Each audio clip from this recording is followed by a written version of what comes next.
welcome with us to the show, Mariam Adeyemi Timmer. Yes, I want real housewife things. Well, we've been discussing something. Real housewife. Real housewife. Mr. Lover. Mrs. Lover. Mrs. Lover girl. So we're discussing this popular Instagram entrepreneur posted about how her friend, seemingly, she died December 2023 and the husband remarried December 2024. And she feels broken. She feels like this is not right. And I was of the opinion that there should be more time.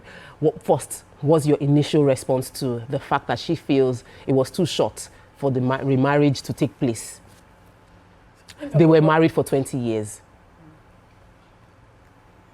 Perspective. 20 years is long, number one. So for him to remarry within 1 year, the question is, was that person in his life before his wife passed? Number one. Number two, does it need a companion? I don't want to use the word sexually, I don't know. Yeah, it's okay. No, it's okay. It's the reality. Okay. It's your view. If you need a companion sexually, I don't mind dating. You can date for a period of time before you bring that person in. But I think a year is too short for me. My opinion, God forbid, if my enemy dies today, my husband cannot marry because I'll be hunting. You will not go rest. I would not rest. I'll be hunting that house 24/7. I'm not going to lie. We've talked about it.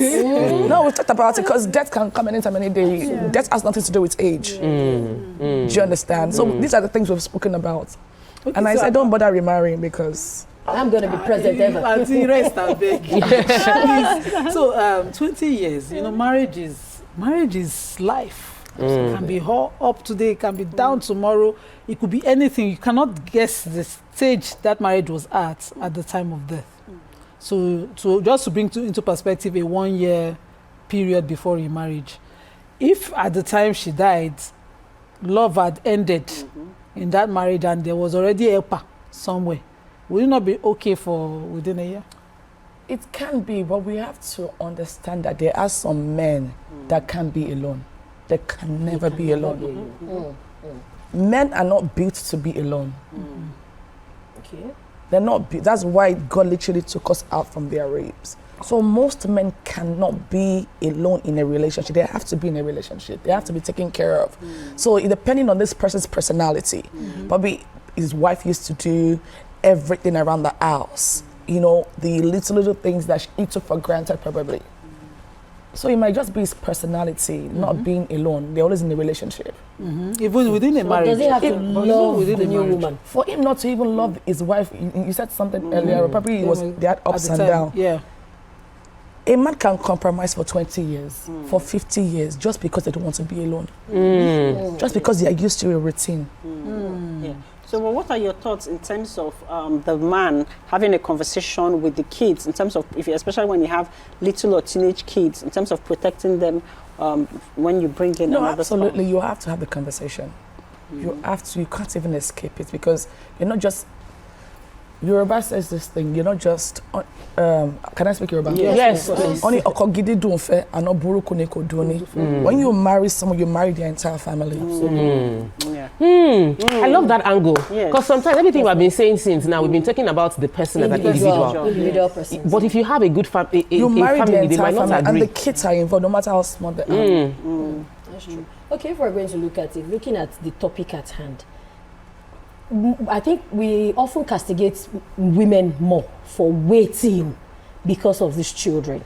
But if a woman remarries, society will say, oh, maybe she has even been seeing the person before. The same thing happens to men. There might have been somebody in the picture knowing that, he might not even have interest in her, but the moment the wife passes, it's like, out of all the guests, it's like this one head corrects one. But now for a woman, what kind of spouse should a woman who has lost her spouse, what kind of spouse should she be looking for again?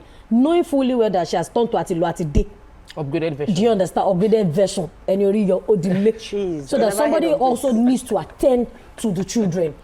But this has to do with our culture in Nigeria. Yes. Around all over the country, it's not really like that. Nigeria is our culture. A woman is supposed to, if you're a widow, they don't expect you to even remarry. They expect you to just go back to your husband's house, your mother-in-law's house, and be taking care of the entire family and your children. Now you choose. Now you choose, really. So it has a lot to do with our culture. So our culture is a choice. You stay because you are holding for your kids their inheritance from their dad. Yes. So if you don't want to hold it, maybe you have your own, and you can go. It's you that choose. That's the exemption to our culture that most people that is spoken about. In even all the way to the Igbo culture, it is about the lineage and the property that your legacy of your husband. So if you don't want to, we were saying something earlier, and what you said sort of ties a bit into it when you spoke about the proverb of you're marrying the family. Yeah. That some families would insist on the man remarrying. Yes, and not the woman. Some family, like the family would insist the man remarries, and some family would insist the woman does not remarry. So and we might be picking on the man without understanding the pressure that the man is going through. So can you talk about, have you had any experience that has to do with this, where there was pressure from family and all of that? And I'd also like to hear your opinion about how it is in the you don't live, we're not here all the time. So in the US, when you over there, is it the same kind of conversation? Does this kind of thing happen over there? I don't bring it up. Like, I said something about normalizing thing here in Nigeria here. We have organizations called the widowers, Have you ever heard the other version of the mill? They've normalized it. So this is a thing here. And there are a lot, my grandmother, my great-grandmother, from my mother's side, from my dad's side, from my grandparents' side, these are widowers. And they all died single.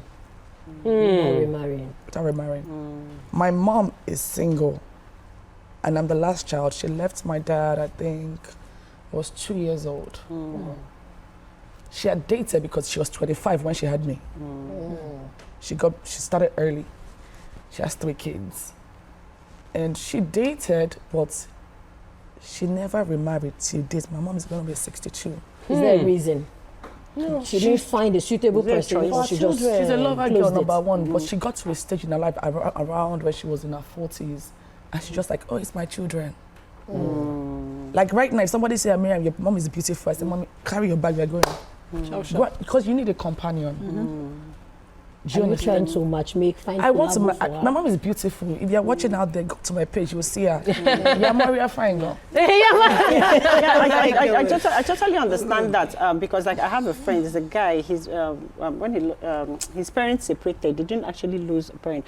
But then when I hear him say things like, oh, my mother never remarried. For her, it was all about having a companion, and they knew her companion because he was telling me that all through till the mom passed, the mom had 2 companions. Like she dated one person and then it didn't work out. She now dated somebody else, and that's just never tied the knot. But never tied the knot because she just felt like that she wanted her space and her time. She didn't want anybody. She had been through marriage and she didn't want anybody to tie her down. She wanted to have a companion and the freedom to also do whatever she wanted to do. So at the end of the day, I just think it's about individual choices. I'm just praying for my child. I'm just praying for my child. The only thing I can do right now is just to pray. I don't want wahala. Please, let's talk about this, our child. These children matter. So a lot of women stay single because of the children. They'll be like, tori omo, let nobody maltreat my children, let my children not miss their inheritance. And some remarry, tori omo. This, some people will tell you that I'm remarrying because of these children. Some will say I'll not marry because of my children. Do you think that there's a unhealthy weight on one partner more than the other, male or female, on this because of children? The sacrifice that is being made because of children seems to be unhealthily weighing on the woman than on the men. Yes, it is. I'm going to give you an example. If a woman leaves a matrimonial home right now with nothing, no Ankara, no 1 yard, she will live with her children. She will fight for it. She will fight for it. They work, I don't care if they are sleeping under the bridge. That's a woman's right. Because our children are our life. Because that's our pride and joy. That's what makes you a mom, But I do think that it's an unhealthy excuse as well, because we have a tradition in Nigeria whereby a lot of people could be more successful than what they're supposed to be and what we are right now. But why? We are catering for our parents. Rather than them fending for their own independence in life.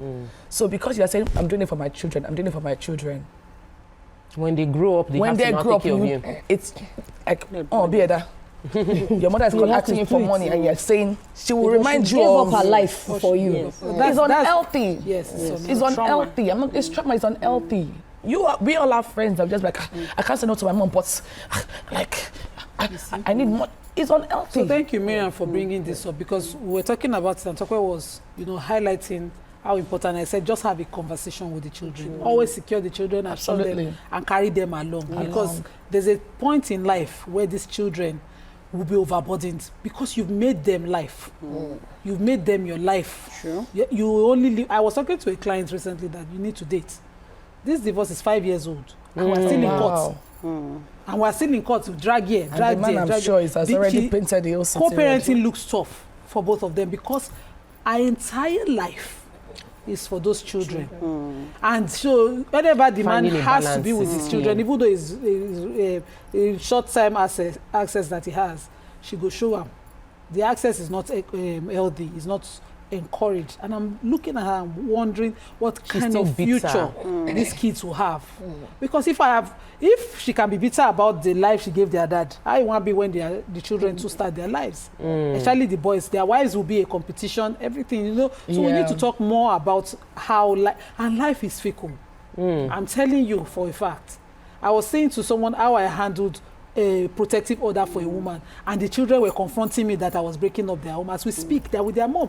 Life has passed, everybody has changed, things have happened, eyes have opened, people have seen things and they've moved on.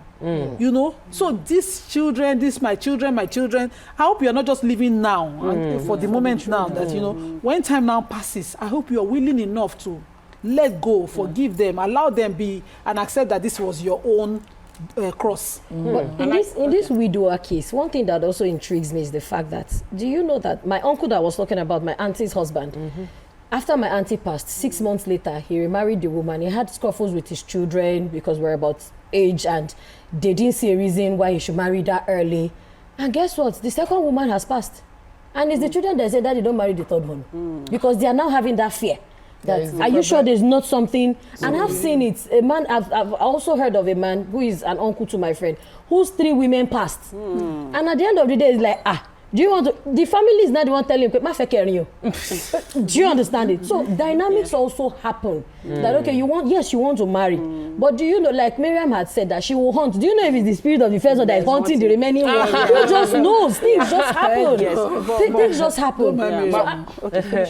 I'm just saying in everything in a nutshell. Let us look for what makes us happy, regardless of what people think. These people, outside our kids as well. All they hold you is 200 naira handkerchief, and it's because that handkerchief is expensive now. Before it used to be 100 naira. My dear, you have gone since. It's you that have gone. They do not want you to go, but you have chosen where you want to go to. Absolutely. So after that, live your life in such a way that you know that on the last day, like we Christians say, when you are asked to account for your deeds, you can say, okay, dear Lord, the children that you gave me, I tried in my best to take care of them, to nurture them, and to set them on the right path. I think that's just it for me. Yeah, and for me, I believe it's important for people to have a life outside children.